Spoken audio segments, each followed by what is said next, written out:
las glándulas cardiacas. Después vamos a tener la región pública, que va a corresponder al pubis y al cuerpo, y donde vamos a tener las glándulas públicas o GAG. Y por último, la región pilórica, como corresponde a la parte antral, vamos a tener las glándulas pilóricas o ancladas. Todas estas porque van a estar revestidas por células cilíndricas. Y a las células cilíndricas también se les conoce como células mucosas. En el estómago no hay células caliciformes, pero tenemos una pequeña capa de muco que es secretada por nuestro mismo epitelio para proteger del medio ácido. Por eso también a esas células cilíndricas se les llaman células mucosas superficiales. Como en el epitelio cilíndrico, sí, como también se les llama células mucosas superficiales. Entonces en esta zona vamos a ver la zona del estómago y acá la zona del esófago, la transición del epitelio. Ahí sí utilizamos la palabra transición epitelio. Y acá un dibujo esquemático para que ustedes se ubiquen un poquito. Y algo característico del epitelio es que hace esta cosita que se llama cosita, alveola o cripta GAG. A diferencia cuando vemos el intestino, que van a ser las necesidades intestinales. Y las glándulas van a desembocar a nivel de esas cositas alveolas o cripta GAG. Y si estamos a nivel del cuerpo del estómago, ¿qué células también podemos encontrar? Las células parietales, que vamos a ver muy bien en el laboratorio, que son células con un citoplasma rosadito, ¿sí? Y un núcleo central. Las células parietales, su núcleo está más hacia la base y son más azuladitas. Y ya terminando, donde son las glándulas, podemos encontrar las células enteroendógenas. Entonces, algo para que nos ayude a identificar que en el estómago vamos a ver los epitelio cilíndrico simple y vamos a ver también las células parietales. Van a ver que nuestra lámina es muy linda. Entonces, ¿cómo son las células parietales? Citoplasma rosadito y un núcleo central. Las células parietales son más azuladitas y su núcleo está más hacia la base. Ya la enteroendógena es difícil de ver. Parietales son principales. Parietales son principales. Parietales es la rosada y la más azulada es la principal. ¿Ya? Y acá las capas. Mucosa, muscular y serosa. Y la muscular la dijimos otra vez en una capa obliqua, externa, circular, media y la externa. Entonces, ¿cómo se van a llamar esta depresión que hace? Cripta, boquita o alveola gástrica. ¿Cómo va a estar revestida? Por un epitelio cilíndrico. ¿Cómo también se llama esas células cilíndricas? Células mucosas superficiales. Y ya debajo vamos a tener las glándulas. Y dependiendo de qué localización sea, podemos tener las glándulas cardiales, las glándulas públicas o las glándulas antrales. Y siempre que estamos a nivel del punto, vamos a nivel de la glándula pectogástrica, vamos a encontrar las células paranasales. ¿Sí? El resto va a estar formado por células cilíndricas mixtas. Como ahí están las glándulas públicas, contienen las células parietales. ¿Qué color son las células parietales? Rosadas. Que secretan ácido clorhídrico y factor intrínseco. Y después tenemos las células principales que secretan pepsina. Y las enteroendógenas que producen gastrina. Entonces acá vamos a ver un esquemita atrás. Va a estar pintado. Entonces el epitelio cilíndrico simple. Entonces se llaman todas estas cositas o alveolas o cripta GAG. Y va a estar pintando de azul. Y abajo vamos a tener las glándulas gástricas o pulmonares. Está pintando de amarillo.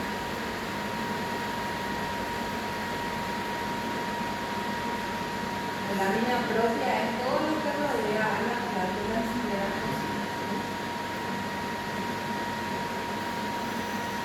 Entonces, acá hay una célula que es más grande, y un programa más rosado. ¿Qué célula va a ser? Parietal. La que tiene su núcleo más hacia la base y es más oscuro, más azulado, ¿qué célula va a ser? Principal. Principal. ¿Este qué va a ser? Parietal. Parietal es más grande. Su núcleo viene del centro y es el plano más rosado. ¿Qué hace el pinto del En ojo? la nómina es difícil de ver. ¿Ah? Es difícil de ver. ¿Qué van a hacer esta? Parietal. Parietal. Muy bien. Esta, la más típica, Principal. principal. Es un infuso. Parece. Parietal. Parietal.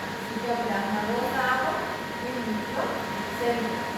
Máculo, Principal. principal. Parietal. Parietal. Muy bien. Podemos decir eso. Pueden hacerlo. Las liberales. Parietal. Parietal y principal.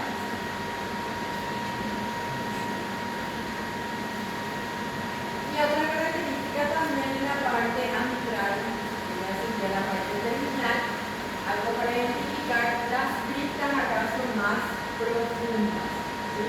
A diferencia de las regiomontarias y del cuerpo. Y acá solamente las glándulas van a estar revestidas por células cíclicas. Bueno, vamos a encontrar las células parietales ahí, no podemos encontrar pero en menor cantidad, ¿sí? Pero para diferenciar las cositas son más profundas. ¿Ah? ¿Y qué patología vamos a tener acá? Gastritis. La gastritis. ¿Cómo se va a llamar la inflamación de la mucosa gástrica? Gastritis. Y esa gastritis puede ser aguda y puede ser crónica. ¿Sí? ¿Cuáles podrían ser algunas causas de la gastritis aguda?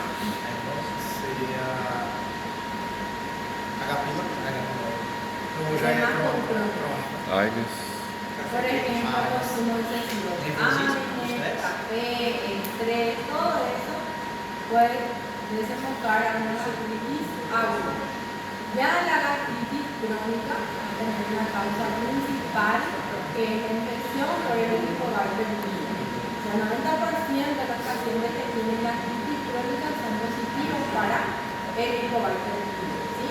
Y el otro 10% corresponden a gastritis de etiología autoinmunitaria. Y en autoinmunitaria, ¿qué es lo que va a atacar? Van a ser las células parietales. Profesor, el café sí genera gastritis por la temperatura que tomamos o por la composición? Por la composición. ¿Sí? Bueno, vamos a ver la gastritis crónica, que es la que tenemos acá. Con el tiempo, esa gastritis crónica puede llevar a una atrofia de la mucosa. Y por ende vamos a tener también menor cantidad de glándulas, atrofia glandular, que va a ser nuestra descripción. Es un proceso crónico, entonces, ¿qué células inflamatorias vamos a tener? Vamos a tener linfocitos, ¿sí? Pero algo característico también que podemos encontrar son la presencia de neutrófilos. Y ahí solemos llamar una gastritis crónica activa. Siempre que estén los neutrófilos, se dice que hay una inflamación presente. Entonces, una de las células características también que vamos a encontrar en la gastritis crónica van a ser la presencia de neutrófilos, pero generalmente dentro del epitelio, ¿sí? Y a diferencia de la gastritis aguda, acá los síntomas son menos intensos, pero es un dolor más constante, es más persistente. Y la que quiero que se recuerden bien, la causa más frecuente de infección por el bacilo de Helicobacter pylori, y menos del 10% se debe a etiología autoinmunitaria. El tema de sangre, ya tienen su poquito que estaba pidiendo por el medio. Entonces, la causa más frecuente de gastritis crónica es debido a infección por Helicobacter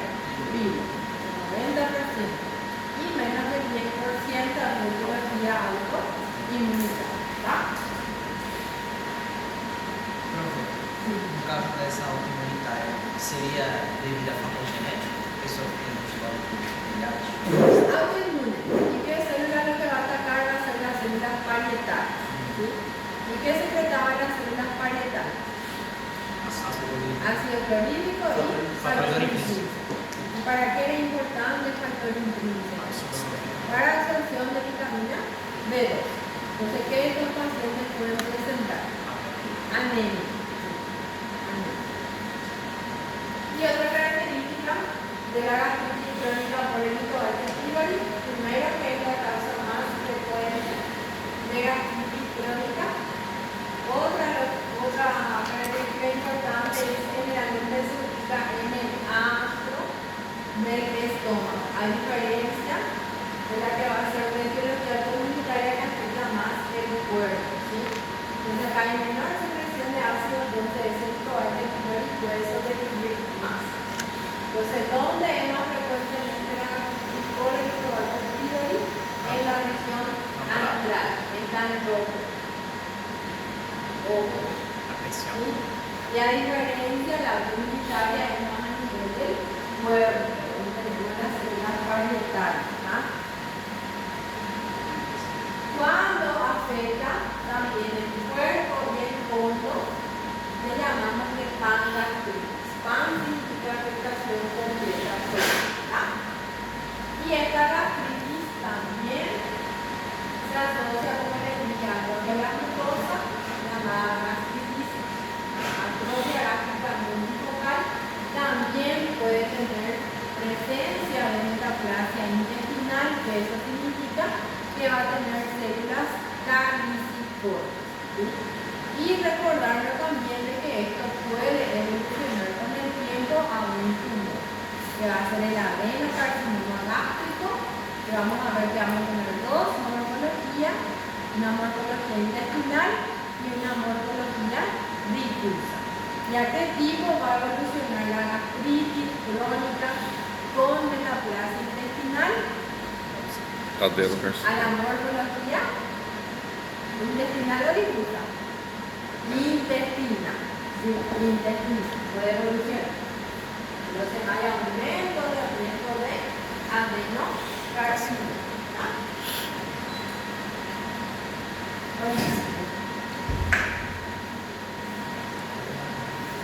El 90% de los pacientes con gastritis crónica son positivos para el Helicobacter pylori.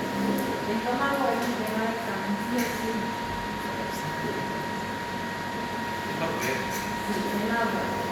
A la microscopía también condiciones especiales, por ejemplo, con la admisión de plata o con la admisión de azul de metileno, podemos observar los vacilos del Helicobacter pylori, ¿sí? Que son en forma de bastoncitos que se recuerdan por microbiología. Entonces, estos vacilos son abundantes en el núcleo de la superficie. Las células características van a ser los neutrófilos intraepiteliales. También vamos a tener las células plasmáticas subepiteliales y, por sobre todo, los linfocitos y los macrófagos. Entonces, todas las células inflamatorias podemos encontrar aquí, ¿sí? Neutrófilos, células plasmáticas, los linfocitos y también los macrófagos. ¿Cómo le llamamos cuando los linfocitos se juntan toditos? Son toditos juntos. Todos juntos así grandes, en forma nodular. Coreia. Unidos. ¿Cómo le vamos a llamar si están toditos juntos? En forma nodular. Ella la forma nodular. Nódulos linfóides, ¿sí? Nódulos linfóides. A veces se agregan en forma de nódulos linfóides, cuando van a ser todos los linfocitos juntitos, ¿sí? Entonces acá, como que se pueden encontrar agregados linfóides y esto también puede progresar a un tipo de linfoma, ¿sí? Entonces acá en esta imagen sí vamos a ver los ejemplos de este tipo. La nuestra lámina con el solo el agregado de linfoma. Entonces podemos encontrar en todas las de las células epiteliales.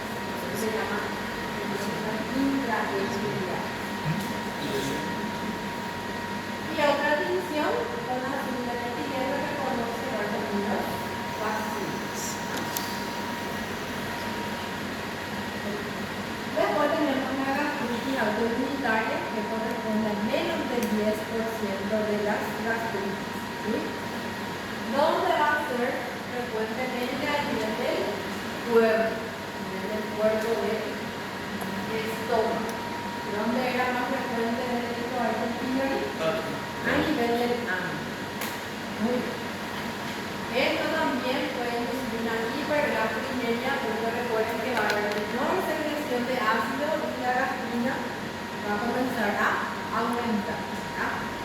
Y por ende también va a llevar a una aclorina.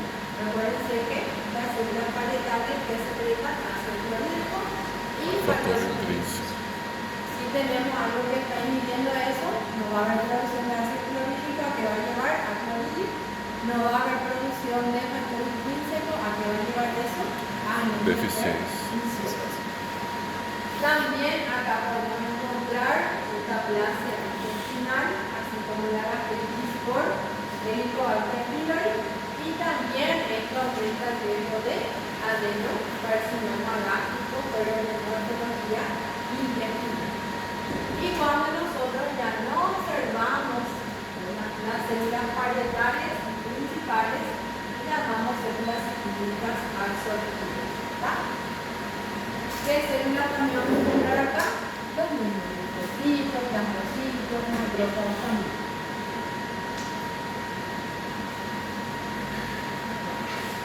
Entonces, ¿esto qué va a hacer? ¿Qué caja va a salir? Nuestra mucosa. Acá tenemos la muscular de la mucosa y acá ya es nuestra submucosa. ¿Cómo se llamaban estos? Cositas, foveolas o cristales.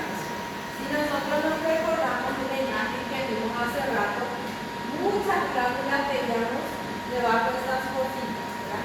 Acá ya vemos menor cantidad de glándulas, entonces vamos a describir que hay atrofia de la mucosa es más pequeña y por ende atrofia de las glándulas. ¿Y cómo le llamamos cuando hay agregado de linfocitos? Nódulos. Nódulos linfáticos.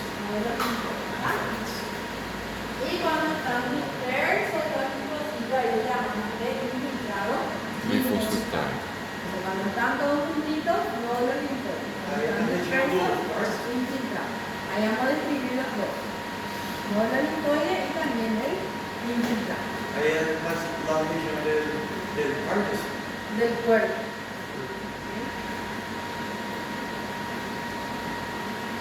Y que también puede aparecer presencia de células carnívores. ¿Cómo le llamamos ahí? Metaplasia intestinal. ¿Ya qué puede evolucionar esto posteriormente? A un adenocarcinoma gástrico, pero de morfología intestinal. Vamos a hacer la comparación.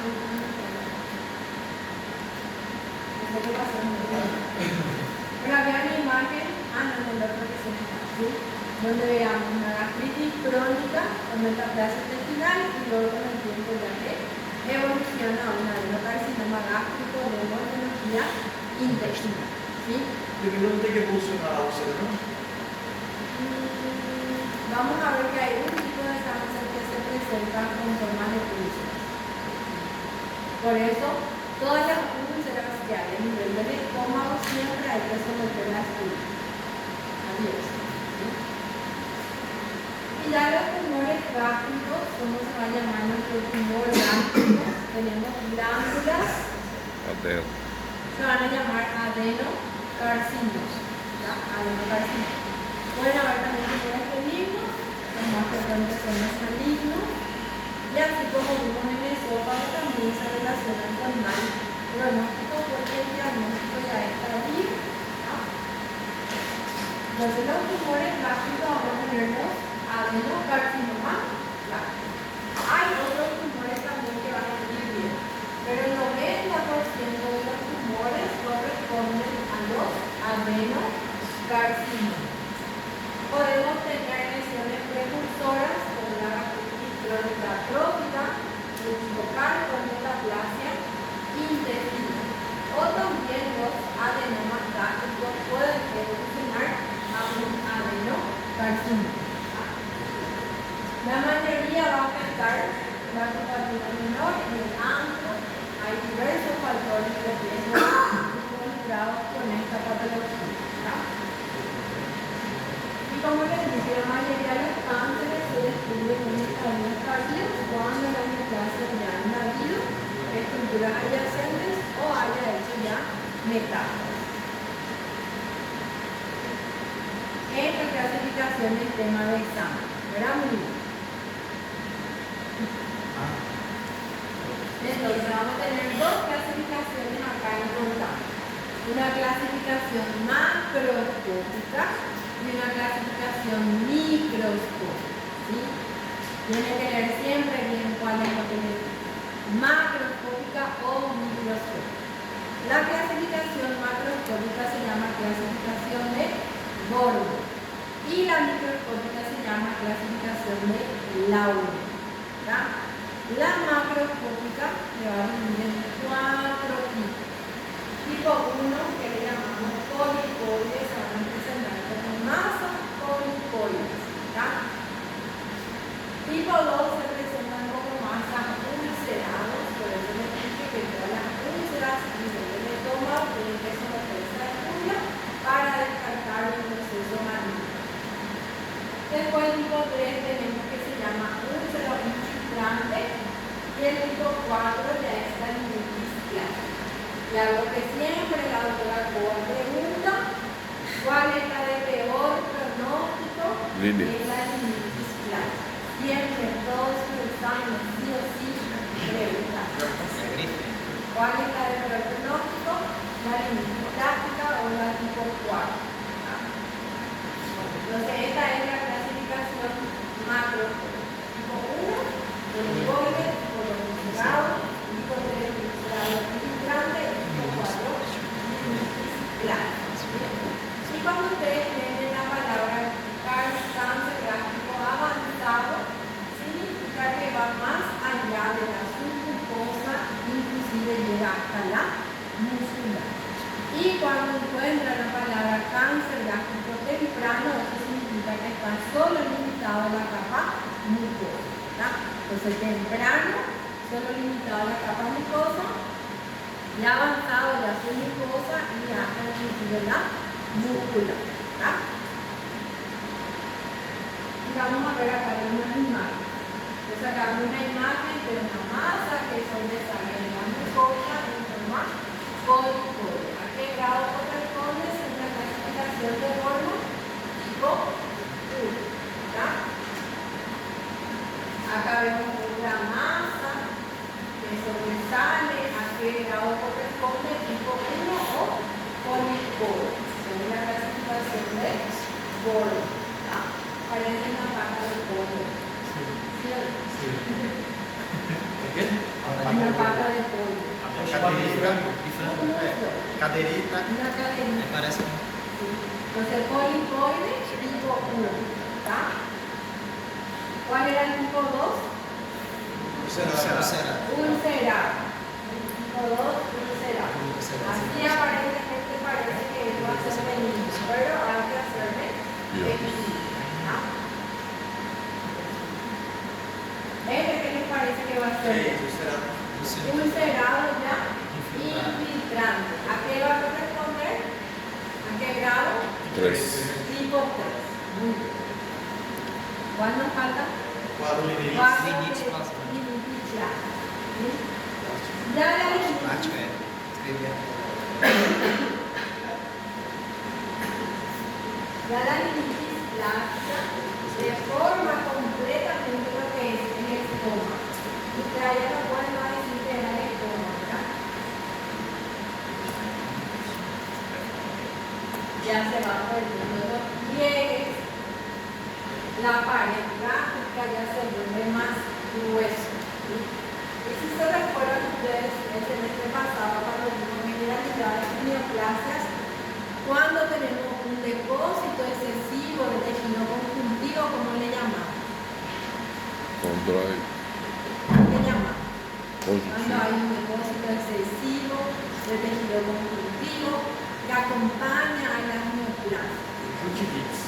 No, Rafael, te va a pegar. ¿Cómo se llama? ¿Quién se recuerda?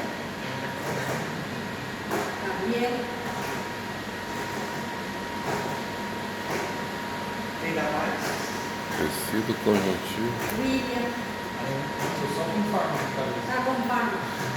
Voy a anotar, me anotar. Desmoplastia. Oxe, eu errei isso na prova. Y estos tumores tienen mucho depósito de tejido conjuntivo, entonces la macroscopía, ¿qué consistencia van a tener? Dura, rígida. Y le compara también con una bota de cuero. ¿Sí? ¿Conocen la bota de cuero? No, no. Cosa de cuero. Desmoplastia. Y acá la otra clasificación, van a ver que hay varias clasificaciones para los tumores gástricos. Pero esto es todo lo que yo quiero que se recuerden.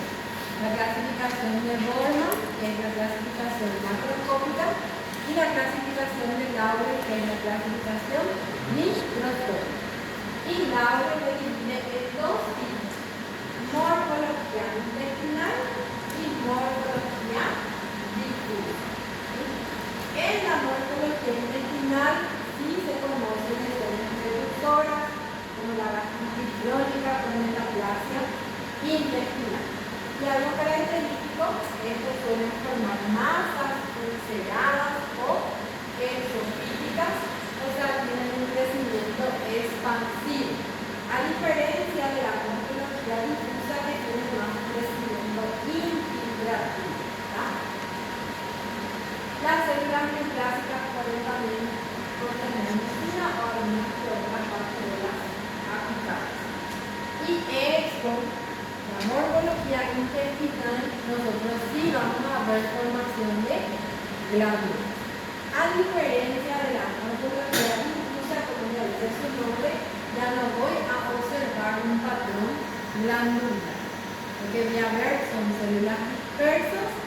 Y después voy a ver una célula característica que también es tema de examen.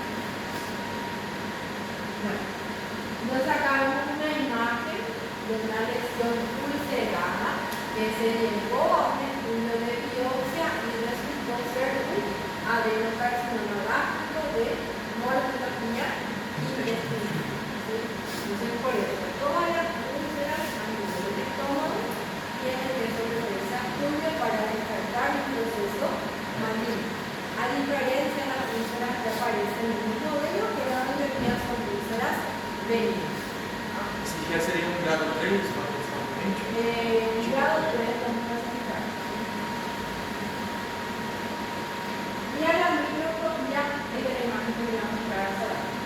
Podemos tener una gastritis lesión precursora como una gastritis crónica con metaplasia intestinal y luego de unos años de evolución a un adenocarcinoma gástrico pero de morfología intestinal. ¿Por qué? Acá yo observo glándulas, pero glándulas atípicas. Entonces de un lado tenemos lo que es una gastritis crónica con metaplasia intestinal, en presencia de células caliciformes. Recuerden que en el estómago no hay células caliciformes, entonces se aparece que hay algo más. Y de este lado tenemos ya el adenocarcinoma gástrico con formación de glándulas pero atípicas. Entonces, ¿cuál de los dos patrones yo observo un patrón glandular? Es en la morfología intestinal. Y ya la morfología difusa, a diferencia de la intestinal como el crecimiento era más expansivo, estos tumores son más infiltrativos. ¿Sí? Y hay una célula característica que vamos a encontrar que se llama células en anillo de cero. Aparte de las células neoplásicas, vamos a encontrar una célula que va a tener lleno de mucina en su interior y va a desplazar su núcleo hacia la periferia. A eso le llamamos células en anillo de cero. Y en el estómago, este tipo de tumor es característico de esta célula en la morfología difusa. En el intestinal, voy a ver patrón glandular, en crecimiento más expansivo y se conocen lesiones precursoras, como el adenocarcinoma gástrico o la gastritis crónica con metaplasia intestinal. Ya la forma difusa que voy a observar, aparte de las células neoplásicas, voy a observar una célula característica que es la célula en anillo de sello. ¿Verdad? ¿Qué es esa célula en anillo de sello? Una célula que tiene un silencio interior y desplaza su núcleo hacia la periferia. ¿Verdad? Mucina es interior. Y otra característica es que va a tener mucha desmoplasia. ¿Sí? Depósito excesivo de tejido conjuntivo. ¿Cómo va a ser la consistencia? Entonces nuestro tumor va a ser duro. Y le compara inclusive a una bota de fuego. Y si nos vamos en la clasificación de Borman, esto corresponde a la meningitis plástica, que es el último grado, el grado 4. Y como les dije acá, no se describen lesiones precursoras. Entonces acá una imagen donde ya se va poniendo los pliegues gráficos normales y vemos un engrosamiento también de la pared gástrica. Ya la microscopía que vamos a observar si llevamos esto a mirar, células de anillo de sello. Entonces aquí, entonces una célula que tiene su núcleo hacia la periferia que no funciona en su interior, células en anillo de sello. ¿En qué es característico? En morfología tipo difuso. Por más de que acá ya no vamos a observar glándulas con patrón glandular en sí, igual que si el nombre de adenocarcinoma, pero le agregamos de tipo difuso. O sea, en el examen sí o sí tiene que estar la palabra si es difuso o si es indefinido. Porque si no agregan es incompleto. Pero vas a considerar así. Porque ya le estoy diciendo ya la que bueno. Acá otra imagen, tengo para el aumento de la coordinación, cómo va a estar la pared gástrica engrosada, vamos a tener las paredes de los pliegues y esas son llamadas mal crónicas. Desmoplasia es la pared engrosada. A la microscopía nosotros vamos a ver la desmoplasia, a la macroscopía la pared engrosada, ¿sí? A la microscopía vamos a ver la desmoplasia. Que va a ser parecido a la fibrosis, pero la fibrosis se llama desmoplasia. Entonces, ¿qué nos está apuntando acá la flechita? Algunas flechas, células en anillo de sello y mezcladas con células neoplásicas. Y acá nuevamente otra vez es el de peor plástica o grado 4. O si no vamos a la clasificación del aula, corresponde a la morfología difusa. Y antiguamente los sellos eran así, en forma de anillo. Y de ahí viene su nombre. Cuando los patólogos vieron por primera vez, recordaron de cómo era el sello anterior y le caracterizaron como células en anillo de sello. Y recuerden también que siempre podemos encontrar células inflamatorias crónicas, las neoplasias.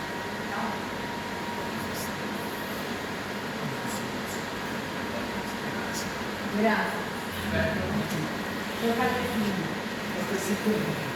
Vamos a ver qué es. Café. Café. 8 e 10.